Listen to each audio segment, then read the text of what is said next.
എഴുതിയോ? APPLE apple.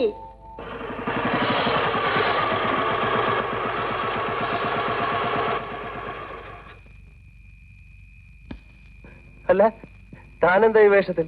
ഇതെന്റെ uniform അല്ലേ സാർ? താൻ പോലീസിൽ ചേർന്നോ? സാറ് തന്നെയല്ലേ എന്നോട് യൂണിഫോം ഇട്ടോളാൻ പറഞ്ഞത്? അത് ഇതാണോ? തനിക്ക് യൂണിഫോം ഇല്ലേ? ഇത് എന്റെ തന്നെയാ. കുറച്ച് ദിവസം ഊരി വെച്ചതുകൊണ്ട് ലൂസ് തോന്നുന്നതാ. ലൂസ് യൂണിഫോമിനല്ല, തന്റെ തലയ്ക്കാ. ഒരു പോലീസ് ഡ്രസ് ഇട്ട് കളിക്കല്ലേ, പോലീസുകാർ പിടിച്ചോണ്ട് പോകും. വേഗം ഊരി വേ. അയ്യോ, ഇനി ഇത് ഊരണോ? തനിക്കിപ്പോ എന്താ വേണ്ടത്? ഏതായാലും സാറ് ലീവ് എടുത്ത് നാട്ടിൽ പോകും. പോകുന്നതിലും മുമ്പ് എന്നെ സർവീസിൽ തിരിച്ചെടുക്കണം. അല്ലെങ്കിൽ ഞാനും കുടുംബവും വഴിയാതാരായി പോകും. അതിനിപ്പോ ഞാൻ എന്ത് ചെയ്യാനാ? ഞാൻ അനുഭവിച്ചു. കഴിഞ്ഞ ഒരാഴ്ച മുഴുവൻ അനുഭവിച്ചു. പോലീസുകാരന് യൂണിഫോം പോയാൽ ഈ നാട്ടിൽ ജീവിച്ചിരുന്നിട്ട് കാര്യമില്ല. നമ്മളെ നിർത്തിയേ. ഇനി ഞാൻ ഒരു കുഴപ്പത്തിലും ചാടില്ല. അയ്യോ സോറി, താൻ ഇവിടുത്തെ വേലക്കാരനാണെന്നാ ഞാൻ കരുതിയത്. ഞാൻ അപ്പഴേ എന്റെ ഭാര്യയോട് പറഞ്ഞതാ സാറിന് ഇത്തരം മണിയടി ഒന്നും പിടിക്കില്ലെന്ന്. സമ്മതിക്കണ്ടേ? ശരി, താൻ നാളെ തന്നെ ഡ്യൂട്ടി ജോയിൻ ചെയ്തോ? വേണ്ട സാർ. എന്താ? നാളത്തേക്കാക്കണ്ട, ഇപ്പൊ തന്നെ പോവാം. ശരി.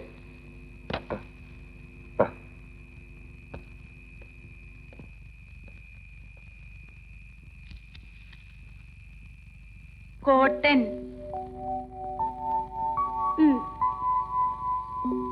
പ്ലാന്റ്. മോളെ, ദാ മൂക്കുള്ള പാവ. മോള് കാണിച്ചേ എന്ത് പാവ വേണ്ടെന്ന്. ഒന്ന് നോക്കിക്കേ.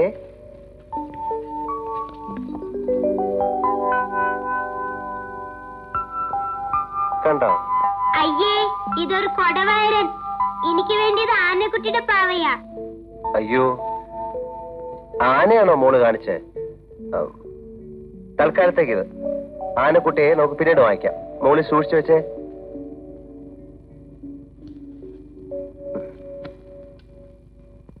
എന്താ ദാസേട്ടന്റെ ഉദ്ദേശം? എന്താ? ഇന്ന് ഈ വേഷത്തിലല്ലല്ലോ ഇവിടുന്ന് പോയത്. ഇത് ചുമ്മാ രസത്തിന്. രസിക്കലൂറെ കൂടുന്നുണ്ട്. ഇത് നല്ല സ്റ്റൈലൻ ഡ്രസ് അല്ലേ? ഇന്ന് എന്തായിരുന്നു സ്റ്റേഷനിൽ? സ്റ്റേഷനിൽ ഒന്നും ഉണ്ടായില്ല. പാട്ടും കൂത്തും ആയിരുന്നെന്ന് കേട്ടു. അതോ? അത് ഞാൻ എല്ലാം അറിഞ്ഞു. അതവരുടെ സന്തോഷത്തിന് വേണ്ടി ചെയ്തല്ലേ. മാത്രമല്ല, നല്ല താളബോധമുള്ള കുറെ പെൺകുട്ടികളും പാട്ട് പാടുകയാണെങ്കിൽ അതുപോലെ നൃത്തം ചെയ്യാൻ അറിയാവുന്നവരടുത്ത് പാടണം. ദാസേട്ടൻ കള്ളം പറയാനും തുടങ്ങിയിരിക്കുന്നു. ഇതുവരെ ഒരു മൂളിപ്പാട്ട് പോലും പാടാൻ അറിയാത്ത ആളാ പാട്ടിനെ പറ്റി പറയുന്നത്. അല്ല, സത്യം പറയാലോ, ഇപ്പൊ എന്നെ പറ്റി എല്ലാവർക്കും ഒരു മതിപ്പൊക്കെ വന്നിട്ടുണ്ട്.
പ്രിയപ്പെട്ട പപ്പന് തോറ്റിരിക്കുന്നു.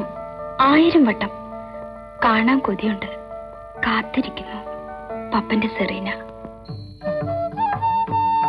നാളെ കൂടെ കഴിഞ്ഞ അമ്പലത്തിലേക്ക് ഞങ്ങൾ കൂട്ടുവരണ്ടല്ലോ.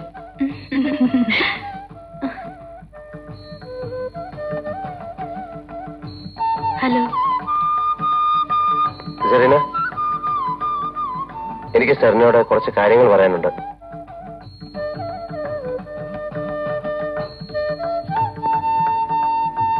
കേട്ടാൽ സെറീനയ്ക്ക് വിഷമം തോന്നുന്നറിയാം. പക്ഷെ എന്നെങ്കിലും അത് പറഞ്ഞില്ലെങ്കിൽ സെറീന കൂടുതൽ വിഷമിക്കും. നാളെ കല്യാണത്തിന് പപ്പൻ പന്തലിലെത്തുമെന്ന് പ്രതീക്ഷിച്ചിരിക്കുകയാണ് നിങ്ങൾ എല്ലാവരും. പക്ഷേ പപ്പൻ വരില്ല. വരാൻ പപ്പന് കഴിയില്ല. നിങ്ങൾക്ക് വേറെ ജോലിയൊന്നുമില്ലേ മിസ്റ്റർ? ആരെങ്കിലും എന്തെങ്കിലും പറയുന്ന കേട്ട് ഇല്ലാത്ത വെട്ടിത്തങ്ങൾ എഴുന്നള്ളിക്കാണ് നിങ്ങൾ. ആരും പറഞ്ഞു കേട്ടിട്ടല്ല സെറീന, എനിക്ക് വ്യക്തമായിട്ട് അറിയാവുന്ന കാര്യമാണ്. ഇത് പപ്പനും ഞാനും തമ്മിലുള്ള കാര്യമാണ്. പോലീസ് ഇടപെടേണ്ട യാതൊരു ആവശ്യവുമില്ല. ഒരു പോലീസ് ഉദ്യോഗസ്ഥൻ എന്ന നിലയ്ക്കല്ല ഞാനിപ്പോ സംസാരിക്കുന്നത്. പറഞ്ഞാല് വിശ്വസിപ്പിക്കാൻ പ്രയാസമുള്ള ഒരവസ്ഥയിലാണ് ഞാൻ. പപ്പനെ നിങ്ങൾക്കറിയില്ല. പപ്പന്റെ ക്യാരക്ടർ അതാണ്. സ്റ്റേജിൽ പോലും പ്രോഗ്രാം തുടങ്ങുന്നതിന് തൊട്ടു മുൻപേ പപ്പൻ എത്താറുണ്ട്. ഐ നോ, എനിക്കറിയാം സെറീന.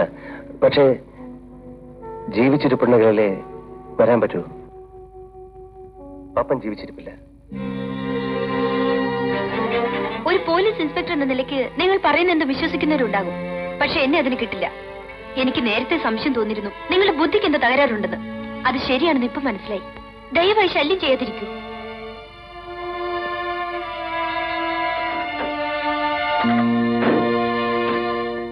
ഒന്നും പേടിക്കാനല്ലേ. അയാൾക്ക് എന്തോ സംശയം തോന്നിയിട്ടുണ്ട്, അത്രേ ഉള്ളൂ. എനിക്കൊരു ധൈര്യം കിട്ടുന്നില്ല. ആ രാത്രിക്ക് ശേഷം ഞാൻ സ്വസ്ഥമായിട്ടൊന്നും ഉറങ്ങിയിട്ടില്ല. ഇതെങ്ങാനും തെളിഞ്ഞാൽ ഒന്നും തെളിയാൻ പോകുന്നില്ലെന്നേ. പപ്പൻ ഒളിച്ചു പോകാൻ തെളിവ് കൊടുക്കാൻ അവന്റെ കാമുകയുണ്ട്, അവളുടെ അച്ഛനുണ്ട്. ഒരു പരാതി കൊടുക്കാൻ പോലും ആളില്ല. പിന്നെന്തിനാ നമുക്ക് പേടി? അതൊക്കെ 2 ദിവസത്തെ കൂടിയേ കാണൂ. പപ്പൻ തിരിച്ചു വരില്ലാന്ന് പറഞ്ഞു കഴിയുമ്പോ അവന്മാരുടെ വിധം മാറും. No problem. അതവിടെ റോഡ് മാറ്റി. ചന്തുങ്കൽ, വരണം. ഇന്ന് വൈകുന്നേരത്ത് കൂടി അറേഞ്ച്മെന്റ് മുഴുവൻ തീരണം. അതിന് ഞാൻ കൂടെ നിൽക്കുക. ഞാനിന്ന് സെറീനെ കണ്ടിരുന്നു. അവള് പറഞ്ഞു. അല്ല മിസ്റ്റർ ദേവദാസ്, ഞാൻ അറിയാഞ്ഞൊരു ചോദിക്കുക. ഈ കാര്യത്തിൽ നിങ്ങൾക്ക് എന്താണ് ഇത്ര ഒരു താല്പര്യം? എന്നെ നിങ്ങളൊക്കെ തെറ്റിദ്ധരിക്കുകയാണ്. തെറ്റിദ്ധരിച്ചിട്ടല്ല മിസ്റ്റർ ദേവദാസ്. പപ്പൻ നാളെ വന്നില്ലെങ്കിൽ പോരെ ഈ പരാതിപ്പെടലും അന്വേഷിക്കലും ഒക്കെ? അഥവാ സംശയങ്ങൾ ഉണ്ടെങ്കിൽ തന്നെ എന്തെങ്കിലും തെളിവ് കിട്ടിയതിന് ശേഷം വേണ്ടി ഈ കാര്യം ഇവിടെ ഒന്ന് പറയാൻ. അത് മാത്രമല്ല, ഈ കളികളൊക്കെ അവന്റെ ഒരു പതിവാ.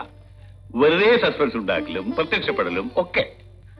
അവൾക്ക് ഇന്ന് വലിയ വിഷമമായിപ്പോയി. നിങ്ങൾ മറ്റെന്തോ മനസ്സിൽ ഒളിച്ചു വെച്ചുകൊണ്ട് സംസാരിക്കാമെന്ന് പറഞ്ഞ് വലിയ ബഹളമായിരുന്നു. അറിഞ്ഞോ അറിയാതെയും പപ്പൻ പണ്ട് ചെയ്ത കുസൃത്തരങ്ങൾക്കൊക്കെ ഇന്ന് വലിയ വില കൊടുക്കേണ്ടി വന്നിരിക്കുകയാണ്. അങ്കിൾ, പപ്പനിവിടെ വന്നു പോയോ? ഇല്ല, എനിക്കിപ്പോ ഫോൺ ചെയ്തിരുന്നു, ഇവിടെ ഉണ്ടാവും പറഞ്ഞു. കണ്ടോ അവന്റെ ഒരു സ്വഭാവം? കണ്ടാ കെട്ടിയിട്ട് തല്ലാൻ തോന്നും. അവന് ഇങ്ങോട്ട് വന്നിട്ടില്ല. പിന്നെ നിങ്ങൾക്ക് ഫോൺ ചെയ്ത സ്ഥിതിക്ക് ചിലപ്പോ ഇങ്ങോട്ട് എത്തിയേക്കും. എന്നെ ഒരു സ്ഥലം വരെ പോയിട്ട് വരാം. പപ്പൻ വന്നാ ഇവിടെ നിൽക്കാൻ പറയണം. കല്യാണത്തിന് ഞങ്ങളുടെ വക ചില അറേഞ്ച്മെന്റ്സുകളൊക്കെ വരട്ടെ.